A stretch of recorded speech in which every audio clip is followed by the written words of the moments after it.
திருப்புகழ் திருச்சிற்றம்பலம் தில்லையம்பலம் சோதிமாமதி போல் முகமும் கிளர் மேருலாவியமா முலையும் கொடுதூரவே வரும் ஆடவர் தங்கள் முனெதிராயே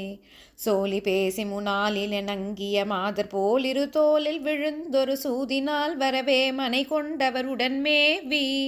மோதியே கனிவாயதரந்தரு நாளிலே பொருள் சூறைகள் கொண்டு பின் மோனமாயவமே சில சண்டைகள் உடனேசி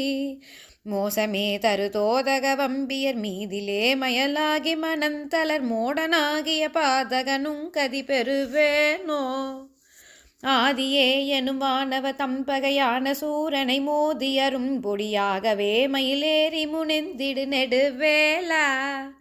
ஆயர் வாழ்பதி தோறு முகந்துரலேரியே உரிமீதலையும் கலவாகவே கொடுபோதனுகர்ந்தவன் மருகோனே வாதினால் வரு காலியை வென்றிடு மாதி